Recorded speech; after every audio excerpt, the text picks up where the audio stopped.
Good morning. It's hump day. Humpity hump, hump, hump, hump. It is Wednesday, May 31st, the last day in May. You know what they say? Sell in May and go away. And we're looking at a down day. You had the debt ceiling pass the rules committee last night.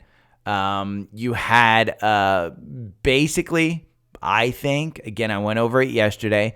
I think if you can continue this bipartisanship, I think the middle starts to take over from the crazy right and the crazy left. I don't care who you support, Republicans or Democrats, just don't be the crazy right or the crazy left. And if you are, open up your mind to the fact that maybe a candidate who is more middle of the road might be better. And you know what might be better for our long-term government survival? Term limits. High five for any candidate that gets in there and introduces a term limit bill. Mitch McConnell, too old. Joe Biden, too old. Kevin McCarthy, too old. Get some younger folks in there. And if you haven't seen it, there is a fantastic AOC parody account on there. Now, AOC, from a gentleman's perspective, she's a Senate 12. Name somebody else, but she's an absolute Senate 12. I love her enthusiasm. Do I agree with her policies? No, but I love her enthusiasm. She deserves to be in there for 2 years. Get her out. Bernie Sanders deserves to be in there for 2 years. Get him out. Chuck Schumer deserves to be in there for 2 years. Get him out. Matt Gaetz doesn't even deserve to be there for 2 years. Guy does sex trafficking. Speaking of sex trafficking, if you haven't seen it, Jamie Dimon probably lied in court under oath that he never had a discussion about Jeffrey Epstein. The guy's your biggest freaking client, and you as CEO never discussed him? What a douche. That is why I will not invest in JP Morgan. So I just, listen. He can say what he wants to say. He is one of your biggest clients, and you don't have a discussion about him? Whatever. Let's talk about SPY. SPY couldn't hold the 420. We are looking to open up at 418. Yesterday's morning candle opened at 422, above that 420. Low was 419. High was 422.58. So we didn't go very much higher over that open. It was a minus 0.62, period. The second part of the day, we wound up. You opened up at 419. You closed at 420.17. So you held it. Today is key. If you don't hold 420 on SPY, I think we've started to turn this upward market into a little bit of a down. Now, there's two reasons why I think that. Sell in May and go away. That is a strategy that has worked out for many, many people, where you just get rid of stocks. You don't think about it. You kind of maybe keep your winners, but you do sell in May and you go away. It's worked. Hasn't really worked out for most people, but I think, large traders, it has worked out for you. You can see right here, we hit 420 right here back in February. We hit 420 back here in August. This is the weekly SPY. We haven't broken down completely. You're still above that 9-day. So you still have confirmation. The question is, where do we end the week? Today, the debt bill goes into a vote. It will happen probably tonight. You will hear crazy things from both sides. The hope is that the middle is actually, common sense. Listen, the reality is we're spending too much money. The reality is that this bill pulls it back in a record fashion. It might not be what everybody wants, but both crazy sides are going to say no. If your elected official, here's my thing to you. If your elected official votes no on this today, it's part of the problem rather than being part of the solution. Because if your official would rather us go into default, he does not have your best interest at heart. Doesn't matter that he doesn't think that we're not cutting spending enough. Doesn't matter that he wants more limits on pay for work on the welfare programs. Doesn't matter that he says, hey, Social Security needs to be changed, or Medicare needs to be changed. Doesn't matter that he says, I will protect you. No, he's not protecting you. If he or she votes no, get him out. Get him out.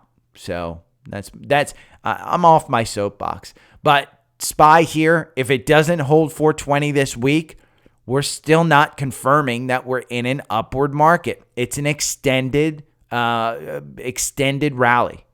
So I think if you pull back, you're probably pulling back to 400 on SPY. QQQ, same kind of thing. It couldn't hold the 350. We closed at 349.96, I think. We're trading at 348.12. You closed at 349. Couldn't hold that 350.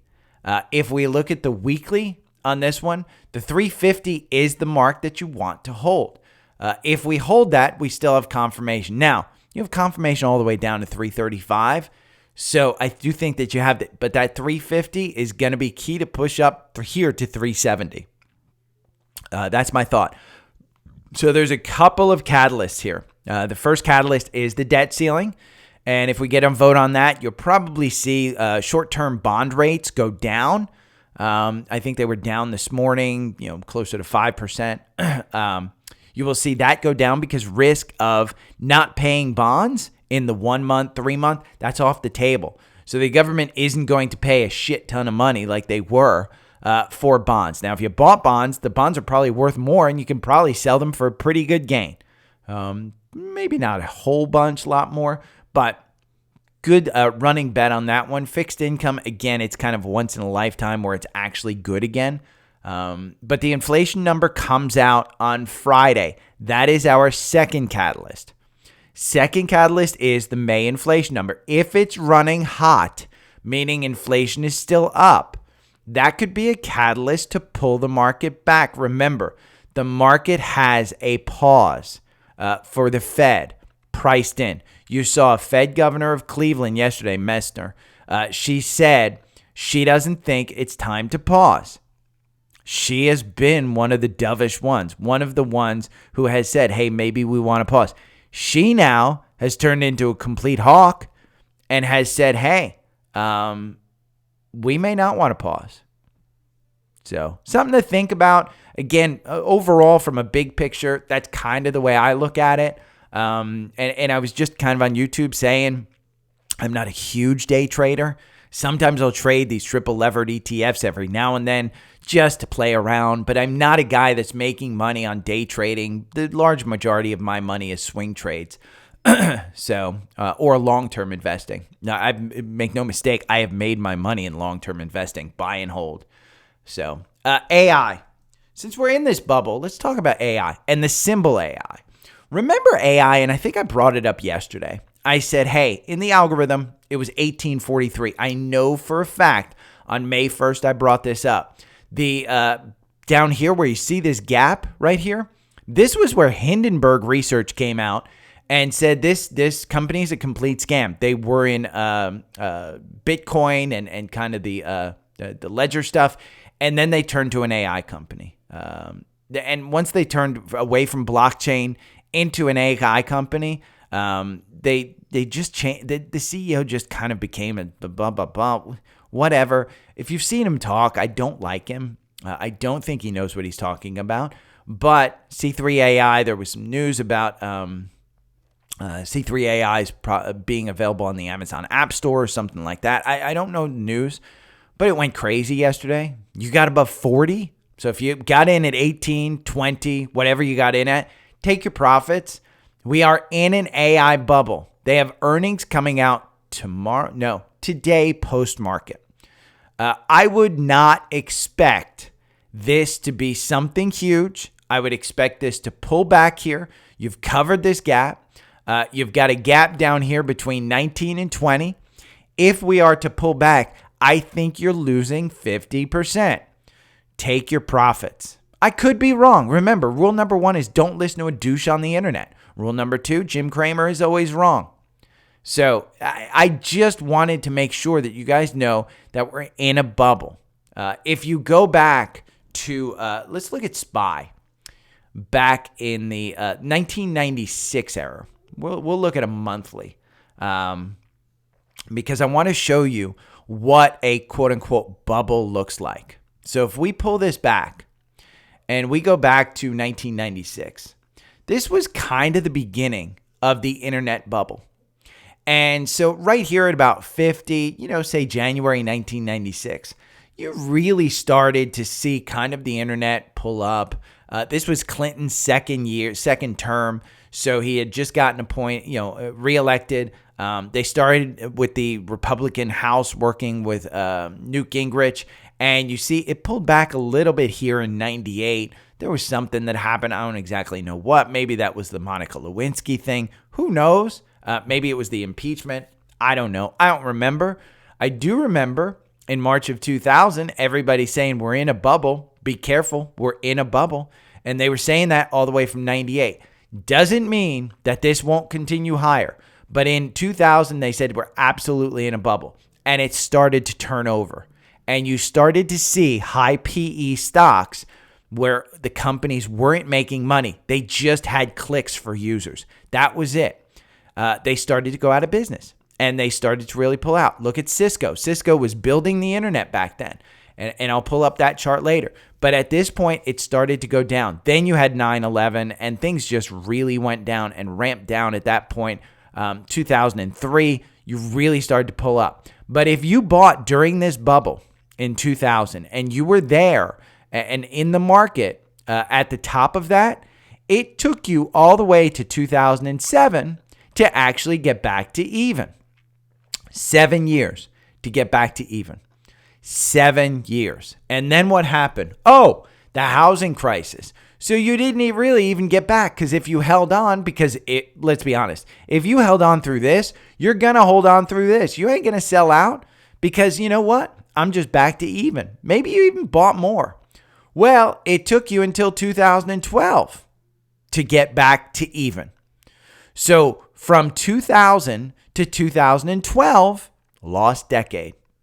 Absolute lost decade. Now, if you held in, obviously, and you bought at 145 23 years ago, you've quadrupled your money, but doesn't feel good to sit down through there. So as you're in this AI bubble, and I say that because AI is reporting earnings, and AI, just to be clear, has a, let's see, $4.25 billion market cap. They are losing $262 million. They have tons of cash on hand, $7.90, say $8 per share. They have 110 million shares out there. So they've got plenty of cash on hand. They're not going out of business. Year to date, it's up 292%. It is a high flyer. The average target price is right back there where I said that gap is, 1970. So my guess is you will absolutely at some point lose 50% on this. Take your profits. Be happy with gains. That's my guide there. PayPal. I said PayPal at 60, still a good buy. You're at 62. PayPal has had that button hook. $60.84 is where the algorithm got you in. You're at 62.29. You're seeing the MACD point upwards. The RSI is at 47. The RSI is sliding a little bit more than I would like. I think people are starting to get in there. But I do think you see this gap between 70 and 75 get filled. Buy it. I think you'll be fine in that one. KOLD. This one, natural gas had a pump downward yesterday. And KOLD was way up. You're down 6%. So Boyle is your play today, but it's up. I still would not be assuming that Boyle is the play. Boyle got you out with a 3% loss in this one. You had plenty of time to take that gain up here at about 374 or 360 or anywhere over that week. You're down at 283. You were trading at $2.83. That's up 6% today. I think you closed at like 260 something. So that's one.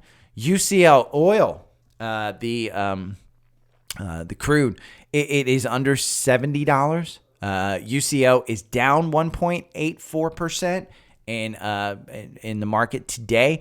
SCO is up 2%. SCO just got a cross up at 27.76. You're at 27.97. If you think oil is going to continue down, SCO is your play. And speaking of oil, we have one of my personal favorites that I think is great. It is going to ex-dividend date today. PXD, it is over 201. It was just trading under 200, but it is at 201. The algorithm has you out, but remember, you have to buy this today to get the dividend.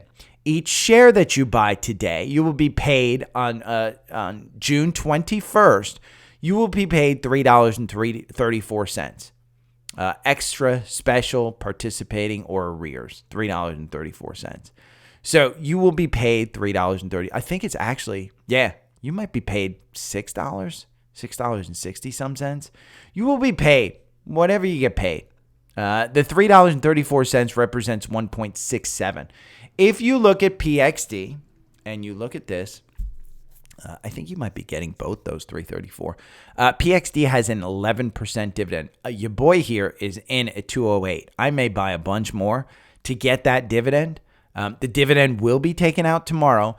Oil down low with PXD under 200. Remember, Exxon is rumored to want to buy these guys, and the average target price is 252. Be a great move if you got to 252. I think oil will probably be a later year recovery play. I think right now oil is going down because everybody thinks that we're heading into a recession. The parts of the market other than AI are not doing well. So take a look at this. This is a Seeking Alpha chart. And I think I posted some of this. No, I may not have posted this, but I wanted to show you over 1 month what some sectors are doing. So QQQ over 1 month is up 8.57%. So if you just bought at the beginning of May, you're up almost 9%. If you bought SPY, you're not even up 1%. It's 0.91. So the overall market looking pretty good, but you're not up 1%. If you invested in tech, you're good. If you invested in energy, XLE, the beginning of the month, you're down 8%. If you invested in utilities, you're down 7%. XLP, what is XLP? Let me see. I think that's consumers, consumer staples. I knew it was consumers. XLP is down 4%. So consumer staples, 4%. If you invested in XLK, you're up 9%. Look at those routes. So at some point, you know, year to date, you can see year to date, it kind of covers the same amount of same exact thing. It's not even coming up. It screwed me up. Oh, it should come up here. Let me refresh. Nope. It messed up. But year to date, let's see. Is it going 1 month again? It's just doing QQQ now. But yeah, I wanted to show you that. I'll recreate it and I'll post it in the private Facebook group. Maybe I'll post it on the newsletter. But I wanted to show you that. If you don't like PXD, well, think about it. PXD is not a Dow. It's not a Nasdaq stock. It's not in any of the indices. You know what it is? CVX. Chevron just got an upgrade. Gets upgraded by JP Morgan with a 173 price target, trading at 151. So if we go CVX, you can read about it. I'm sure there's articles about it. The average target price for CVX, Chevron Corporation, is 188. You're down 14%. There is your upgrade from JP Morgan. They moved it to 170. On May 23rd, HSBC have them at 189. UBS in April said, hey, it's $212. At some point, and you can see the lead one from Barron's, why shares are falling anyway. Oil's just going down. I mean, energies just has, it has no legs right now, but I think you're fine if you invest in it from now until the end of the year. SMCI. This is a stock this is super microcomputers. It is a super tiny capped market cap. It is $11 billion, income of $587 million. They are making money. It's up 185% this year. It got this gap between 166 and 190 on the day that NVIDIA reported crazy earnings. You've got that gap. You've also got a gap down here between 112 and 105. If you're in this one, I'm seeing the button hook happen. It is down 4% to 224. The RSI, 78. It's coming off of a 91 RSI. The MACD is just extended. You're seeing the volume kind of spikes here. It looks like after its earnings, it just kind of gapped up there. You've got gaps here. I would say I continue to get people writing to me about this one. It is a hype play. If you know something else about it, kudos to you. I haven't researched it. I just know anything that moves like this, it's hype. Take your profits if you're there. You can absolutely trade it, but take your profits if you're there. Snowflake popped off the 148 price point. It's at 162. It's up another 2% today. Remember how I said it was going to pop off that previous one at 148, 144, 145? Probably was a good buy for this one. It's up above its 200-day again. It's at 162. It's going to cover this gap to 175. Snowflake, I think it's a good one. Palantir is the other one that has been going nuts. Palantir is down 3%. I'm starting to see the button hook on this one, but I hate to say it's over because I do think that this is a $20 stock at some point. I'm going to remove this annotation and I'll pull this back. You're going to see from a long-term perspective, Palantir went all the way up to 30 or something. Let's see, it covered this gap up here to 1379. Let's take a look at a weekly on this one. And I don't think I should. Yeah, you don't have a 200-day yet on the weekly. But this is 27. This up here, this was 45. This is Palantir on IPO. And so it's coming. Companies with good management, good products with good earnings, they do well. And this one, if it's going to be, they said by the end of the year, they should be cash flow positive. I don't think that is right now. But no mistake about it, Snowflake is not cash flow positive, and they are even more expensive than Palantir. Palantir lost $255 million in their last quarter. So if they make it up that quickly, that's just crazy, crazy good. Broadcom. Let's talk about Broadcom. This went through some crazy trading yesterday. It went up to $900. Look at that candle right there. It's high, $921.78. Its earnings tomorrow post-market. It's got this gap right here between 730 and 740. I think you're coming back down to it. It's at 808. It is. It's up. God, man, this one has just been going nuts. It opened up at 794. It went up to 818. You're trading at 810 right now. It's got momentum. It's got crazy trading that's going on. I just think this is part of the, hey, stuff is broken right now. Traders are looking for opportunities, and they're going into these things like crazy. Broadcom was the day after NVIDIA. Simple as that. Check out Wall Street Bets. Check out some of the retail stuff. That seems to be what's going on. But AVGO, great company, very expensive at these prices, but they do have earnings coming up. And remember, they just went into a billion-dollar, multi-billion-dollar deal with Apple. So it's significantly more than just Apple, but that's kind of where they're at. Willie on Instagram, he says, could NGL Energy tomorrow's forecast, can it run if they have good earnings? NGL, let's look at NGL.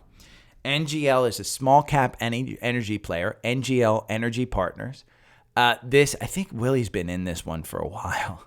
And Willie, if you got into this one in the dollar range, I mean, kudos to you.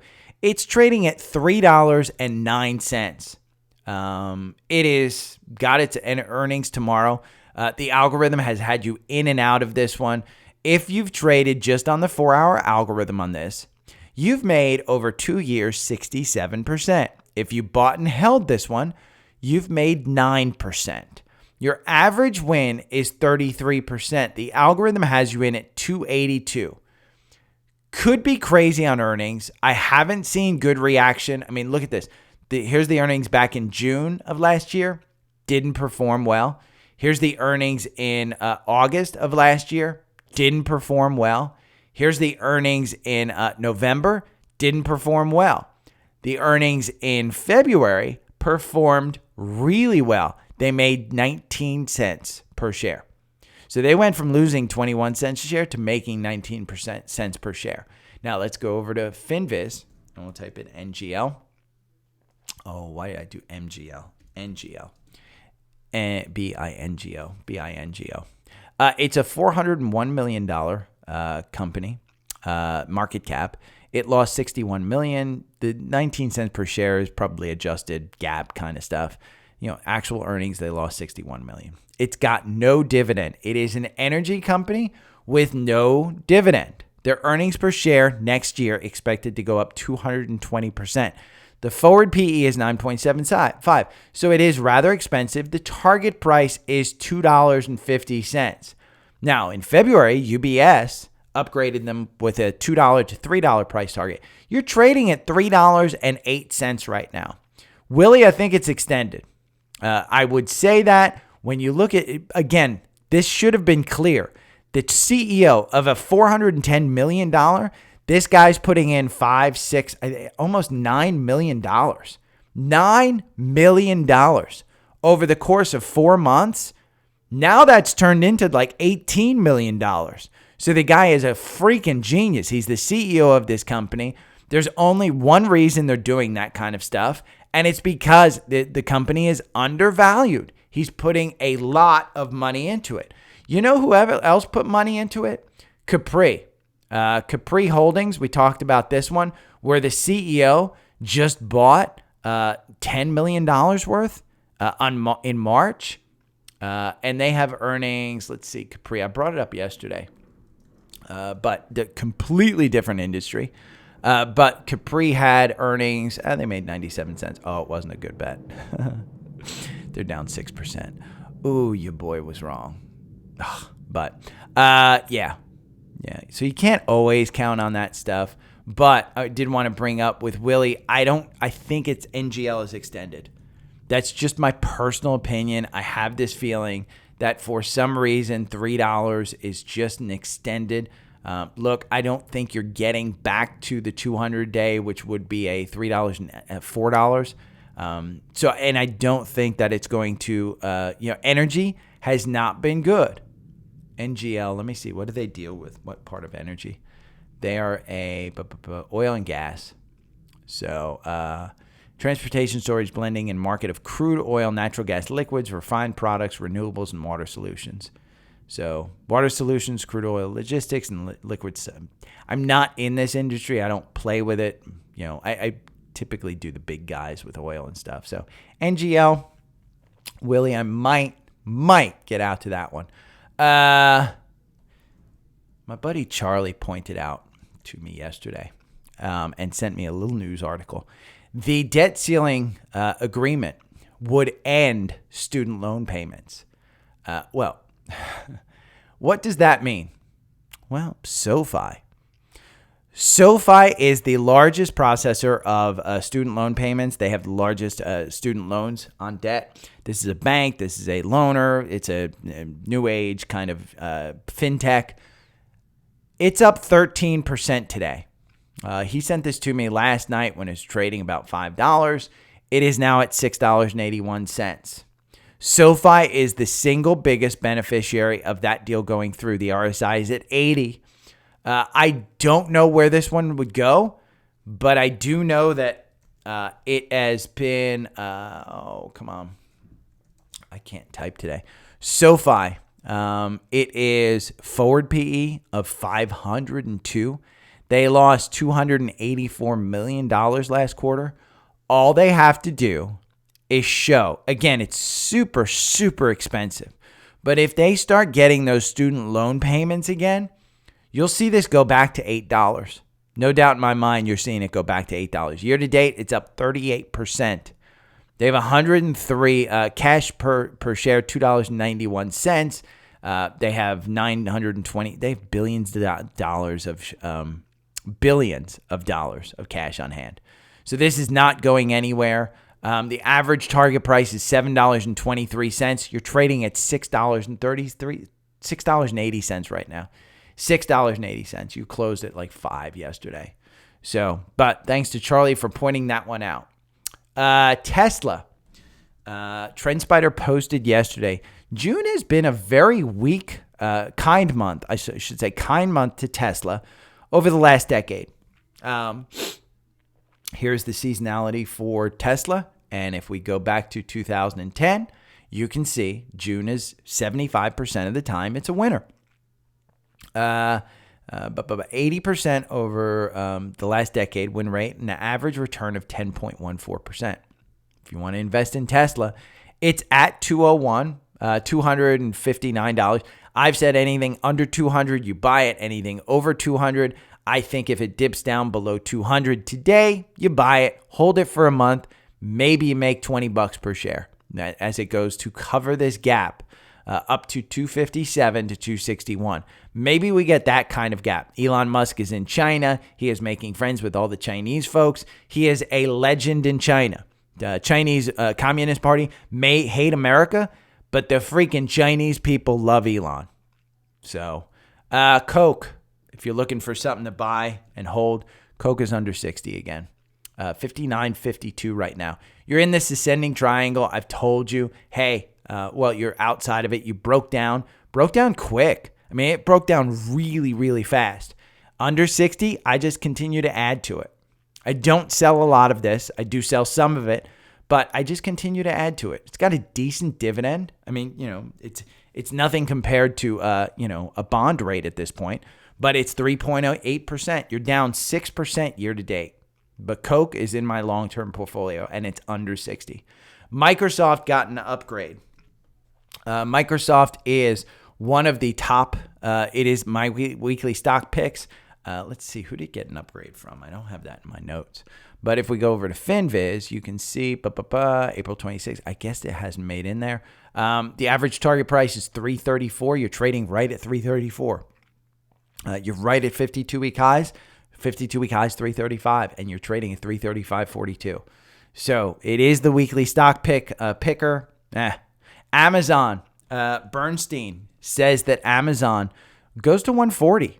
It's at 121. It's slightly down today. You're kind of seeing the button hook there. If you think we're going to continue, if you think there's a significant upside to this one, which I do, I've been buying under 200. If you look at the weekly, you can see we're under the 200-day, and Amazon has not been under the 200-day. I think since it started really going into e-commerce. But look, I mean, even COVID, it didn't hit 200-day, and you're under the 200-day now. They have a cost problem, not a demand problem. So Amazon, I just ordered mason jars for my overnight oats off of Amazon. Best price. Year-to-date winners. Year-to-date winners so far from the S&P. NVIDIA up 170%. We talked about this one. Meta up 117%.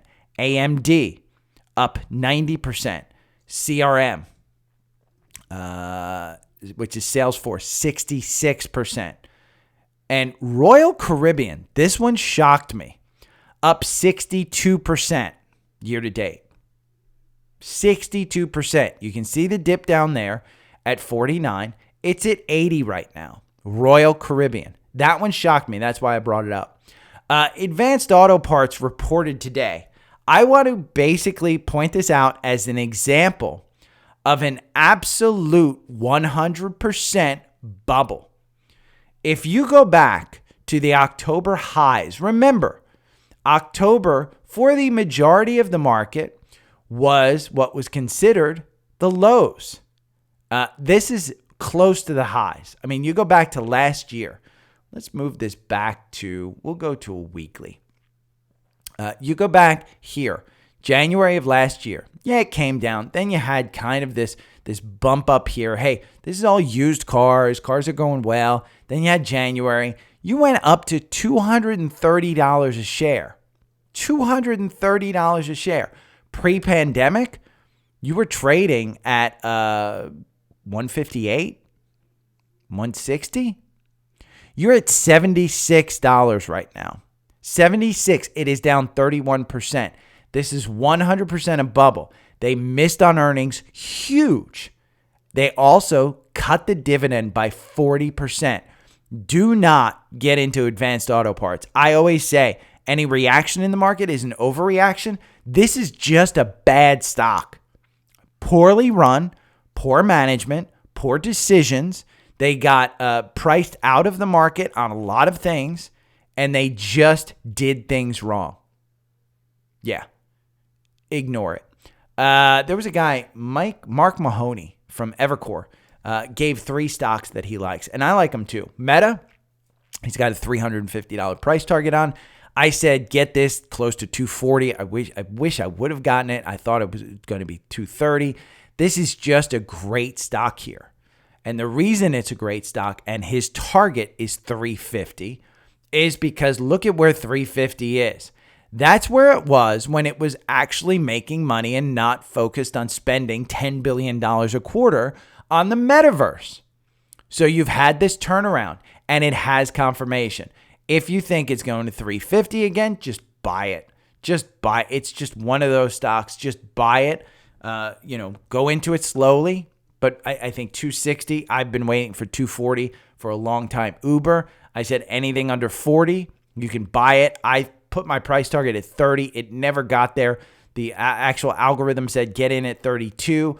Today's candle, you're out with a 17% gain.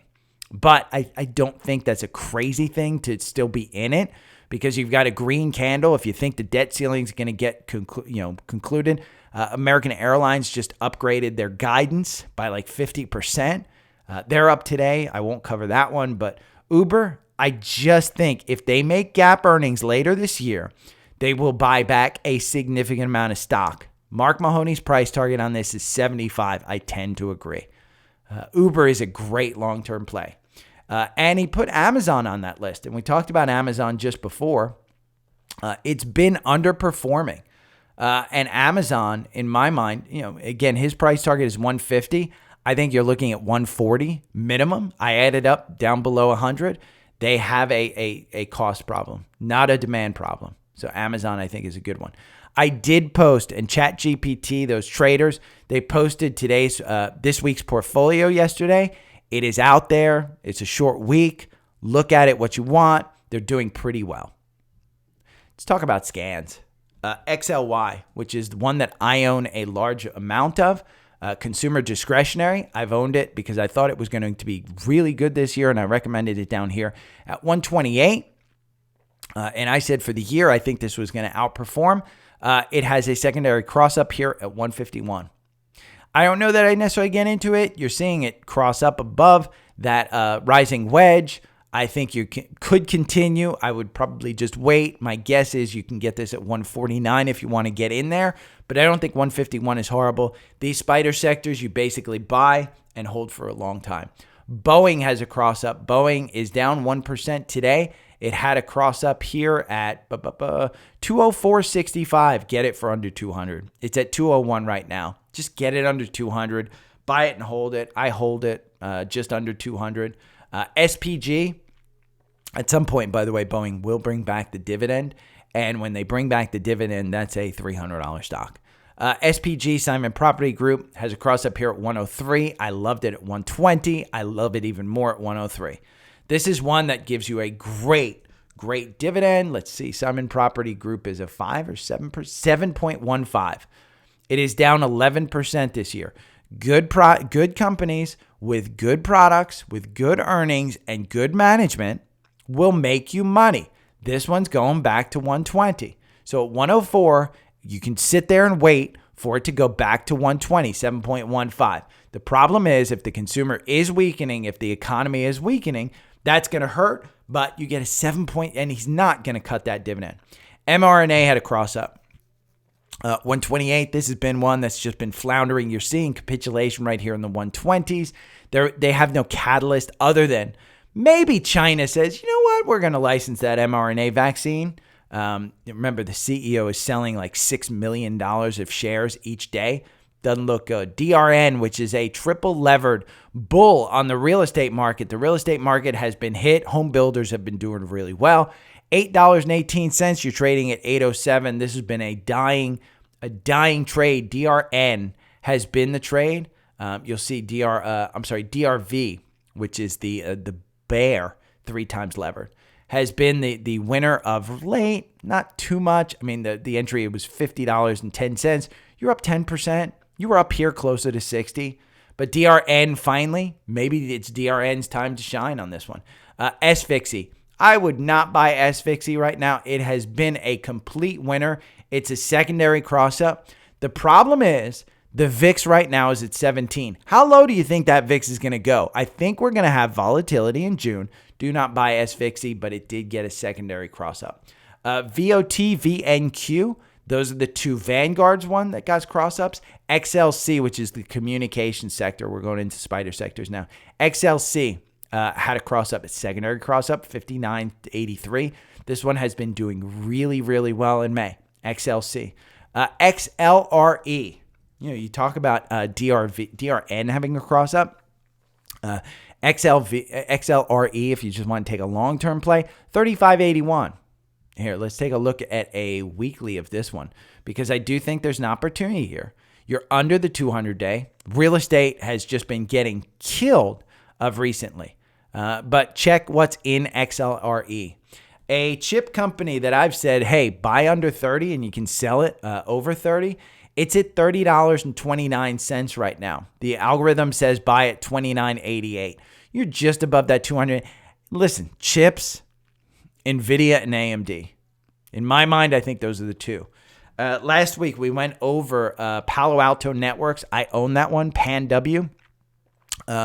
Zscaler. Their earnings are coming up June 1st, so tomorrow in post-market, I believe. Yes, Zscaler had a secondary cross-up. The initial cross-up was $89.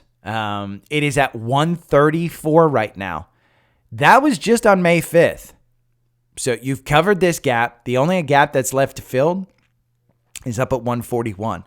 That's a big ask for this current kind of climb up, but it's because CrowdStrike and Palo Alto Networks and Fortinet have had such good earnings, and they've been doing so well. And you look at Zscaler, and it has just been beaten down. If we look at the weekly here, and you could have gotten it here in the 89, 90, and then you're back at 134. You just started your 200-day, which is still turning positive. You had the death cross there, and it came down, but you're almost back to your 200-day at 158. Your all-time high on this one, which was back in November 2021, 373. So it is a company that is not making money. Let's go into FinViz and look, and we'll show you. Zscaler is losing $324 million. If they announce a slowdown in those, or if they even kind of, for some reason, turn it around and maybe even come close to even, the PE is 67. It is super expensive. The market cap is $18 billion. So far this year, you're up 20%. But that's your final scan. Let's talk about the sponsors. If you're paying anything more than $25 a month for your cell phone service, there is a link down below for Visible. It will save you $20 off your first month. That means your first month is $5. Test out the speed. Everybody that I've done it with that has Verizon, you actually wind up getting better speed off of this $25. And if you don't like the $25, they have the ultra fast $35. It's only $10 more. That gets you the 5G ultra wideband where you're blazing. I was with somebody with T-Mobile the other day, and she was just blazing speed. But I think that's the ultra wideband one. I don't personally need it. You know what? Your boy's saving $10 a month. I don't do a lot of videos outside of the home. I don't do a lot of streaming, quote unquote, outside of the home, other than podcasts. And podcasts are easy, man. You just need 4G for that one. That's the first one. Second sponsor is TrendSpider. I am sending out a PDF to anybody that signed up for TrendSpider. You get access to my 4-hour algorithm. You get access to my 65-minute algorithm that was developed by David at TrendSpider. I give you all my watch lists, the core portfolio, the energy names that we trade, the levered ETFs, both up and down. that we trade list, spider sectors, all of that stuff I give you, plus daily scanners. You can look for 65-minute scanners. You can look for 4-hour scanners, whatever you want to look at. It's all there. So click on the link below. DSP25 saves you 25%. If there's a sale outside of that, you actually save more. As long as you sign up with that link, I will absolutely give you the PDF. So if you have any questions, hit me up in the private Facebook group. The link tree is down below. You'll see it in the icons there. If you want to sign up for the newsletter that is starting soon, maybe today, if I can figure it out. Hopefully you guys will know. But that is down below as well. I put the link in the private Facebook group. If you have any questions, the socials are below. Join our private Facebook group. It's a great community where you can kind of look at. But again, thanks for tuning in. I will be back tomorrow. We will see what the debt ceiling holds for us. So, okay, take care. Have a great hump day.